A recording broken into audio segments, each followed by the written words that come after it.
Hello one and all, Jasper here, and today we will be looking at two of the most popular sellswords in A Song of Ice and Fire, Sir Bronn of the Blackwater and Daario Naharis. This is going to be a special video compared to my other ones. While in previous videos I prioritized the books over the show when judging the skills, weapons, and armor of the characters fighting, Daario throws a little bit of a wrench into that plan, as he has not really done anything, and all of his accomplishments are told and described by him, which is a bit of a biased source. So, for this fight, I will be taking a lot of Daario's boasting with slightly less salt than I normally would, as well as taking feats in the show for both characters in order to decide a winner. Don't like this? Well, guess what? Fuck off. Let's start with Daario, since he is the main reason why I had to change all the rules. While the books does very little in telling us the history of his character, the show gives us a little more detail. Being sold to the fighting pits by his own mother, Daario was trained to fight, and unlike so many others, he survived. Long enough to make his master incredibly wealthy, so much so that right before his master died, he gave Daario his freedom. Instead of taking a life of peace, Daario decided to continue a life of violence by joining a mercenary company called the Stormcrows. From there, he worked his way up to the chain of command until he was one of the 3 captains of the group. Rendal Nagazin and Daario Naharis. All was well until they accepted a contract to defend the city of Yunkai from the very dangerous Queen Daenerys Targaryen. Said queen offered a deal to the Stormcrows, to join her side instead or face defeat and death. They then left back to their camp in order to discuss the topic and put it to a vote with the entire group. Daario bypassed this by slaying his 2 fellow captains and taking control, soon swearing fealty right after to Daenerys. In the show, it's slightly different. The other 2 captains have no interest in changing sides and decide that Daario will sneak in and kill her. Daario refuses, and so the 2 attack him. He slays them in self-defense and presents their heads to the queen, swearing fealty to her. Since this is the first time we see Daario, let's go over his weapons and armor. The books don't exactly describe anything impressive, only being described as wearing loud colors and finery, Moorish lace, a doublet with brass medallions, ornate boots, and a lot of golden rings. None of which is very protective, so we'll give him the show armor. Obviously a bit on the light side. Extra padding on the shoulder seems like it would be good at protecting him from blows to the collarbone. If you look at his wrists, you can see some scale armor, and while I can't find anything on scale mail that would reach all the way down to his wrists, but let's assume that he has it underneath his entire upper body. His weapon of choice are a Dothraki Arak and a stiletto, both having very interesting handle designs.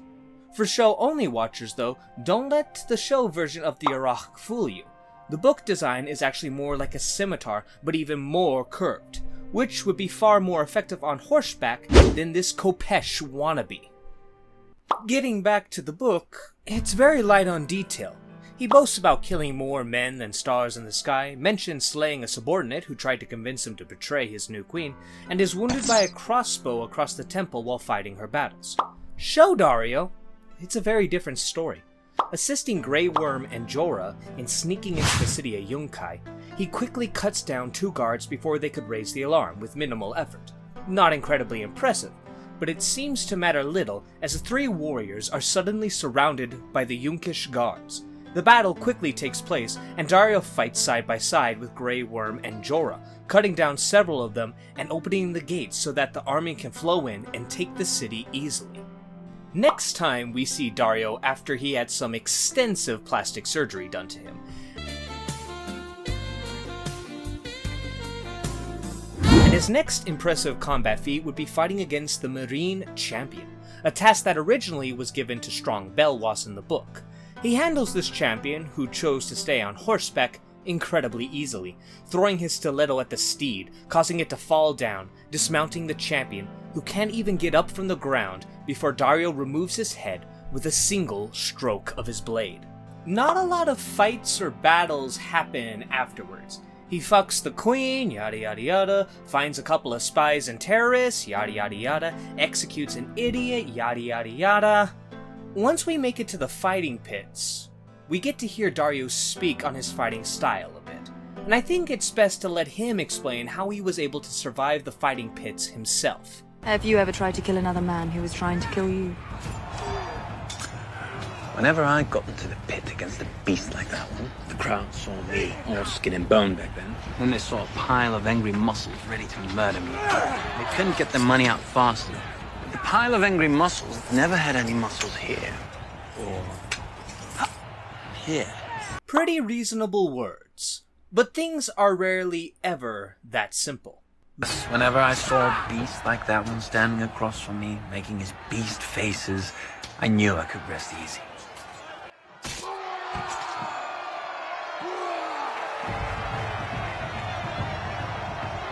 Luckily for Daario in this case, the fighting does not just stay in the pits. The sons of the Harpy soon reveal themselves, and in a matter of seconds, the entire area turns into a war zone. Daario, staying by the side of Dany, does his best in defending her, cutting down the assassins as they charge and attack all the way up until Drogon flies down and takes her away from the carnage, possibly saving her life. Though, that was only possible and thanks to the likes of Daario keeping her safe. We are past the books now, and are pretty much done with Daario showing off his skills in killing, though it's clear, watching this man at work makes you think that maybe all that boasting he does in the books is more truthful than people give him credit for. Hell, if even half of the boasting is true, then there isn't a man alive who could best this sellsword.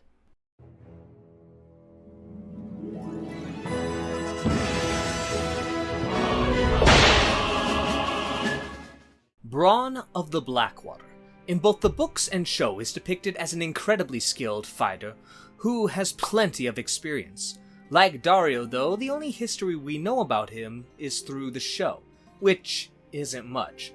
His mother and father were abusive, the first person he killed was a woman before he was 12, though most impressive is he's been north of the Wall. Why? Fuck if I know. Unlike the blue-haired peacock man, Bronn has plenty of book moments that we can use to judge his combat abilities.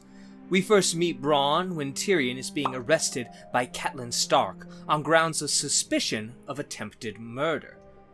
Like any good sellsword, he joined the party in hopes of getting paid, and said journey turned out to be quite perilous. They were ambushed by the hill tribes, and Bronn leaps into action, cutting down those who get near his blade, though by the end of the fight, it is realized that those attacking them were actually rather malnourished, bordering on starving if they were not already so. Slaying them isn't the most impressive of feats, but Bronn still has many more to come. His next show of skill would be when he volunteered to be Tyrion's champion in a trial by combat, battling against Ser Vardis. Here we get a more detailed look and description of his arms and armor.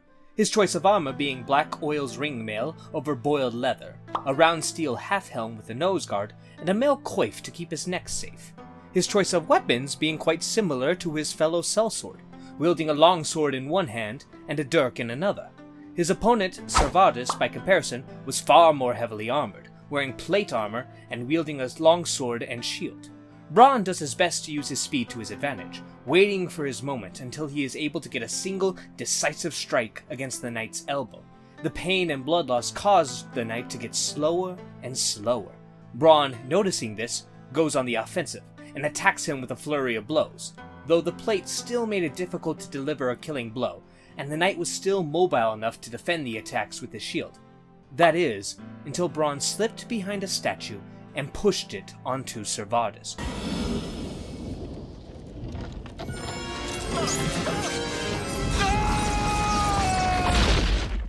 Pinning him to the ground and making it easy to deliver the killing blow.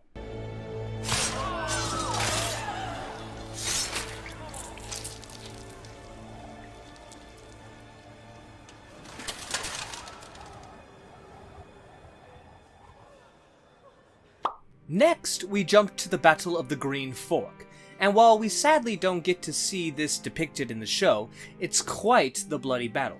Both Tyrion and Bronn are placed in the van of the left flank, where most of the weaker and less experienced soldiers were placed due to this particular tactic, where the goal was to have the left flank crushed so to make it easier to surround and kill the enemy. In layman's terms, they were pretty much expected to die. Yet despite such odds, neither of them do, both killing several northern and rivermen, holding the line and surviving the battle. After the battle, Bronn travels with Tyrion, since working for him was become quite profitable, and he is given the task of finding sellswords to assist in protecting Tyrion Lannister, and thus is named as Captain of the Guard. He finds a total of 800 sellswords he deemed good enough for the job. And how did the interview process go? Well, he would look them over, question them, to learn where they fought and how well they lie, and then he would give them the chance to kill him. Obviously, they all failed to kill him, and those he did kill, well, they wouldn't be very useful. That's most of his impressive feats when it comes to the books, but the show has a few more that we can look over real fast. The first coming up was when traveling to Dorne, we see Bronn showing off his own skill in knife throwing, as well as dealing with others on horseback despite not being mounted himself. Later on, he, along with Jaime, take on the Sand Snakes, which, if this was in the book, would be impressive, but since these are show Sand Snakes that seem to struggle fighting one-on-one with a cripple, this doesn't say much. Why did I even bring it up? I should have just ended it at the end of the books, but I can't help talking shit about Dorne. Well, there we go. We have gone over the weapons, armor, and skills of both fighters. Now all we need to do is pick a winner, and the one I deem as most likely to win is Sir Bronn of the Blackwater. My reasoning is pretty much down to the choice of weapons, as both fighters have shown to be skilled in similar ways, relying on dexterity in fighting, dodging attacks rather than blocking. This is the kind of fight that would likely end in a single well-placed attack. Daario's Arak would sadly be near useless. A slashing weapon makes it almost impossible that it would be able to do any damage to Bronn's ringmail.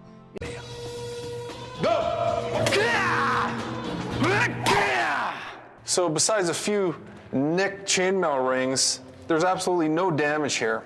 Meaning that Daario would need to rely on his stiletto to deal the killing blow. That means Bronn's longsword would give him the range advantage, and his dirk would mean he is just as dangerous as Daario himself if Daario were to get past the range of the longsword.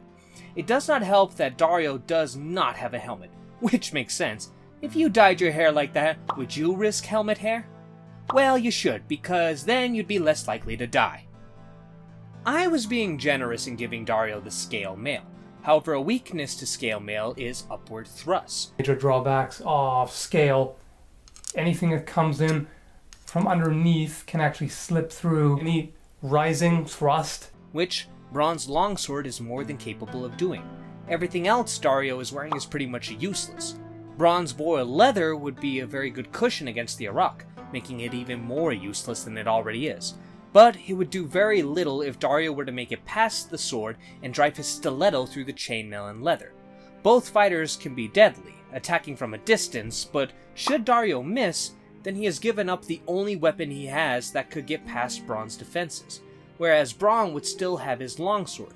Not to mention, Daario having far more openings across his body, in particular his face, means that Bronn himself might deal the deadly blow more easily from a distance. This is probably the most subjective fight I've had on this channel, so I'm sure many below will disagree with my decision. So, I'd love to hear your reasoning on why you came to a different conclusion. So please, leave comments down below. I'm a small channel, so trust me when I say I read every single one of them. Be safe, and I hope you all have a wonderful day.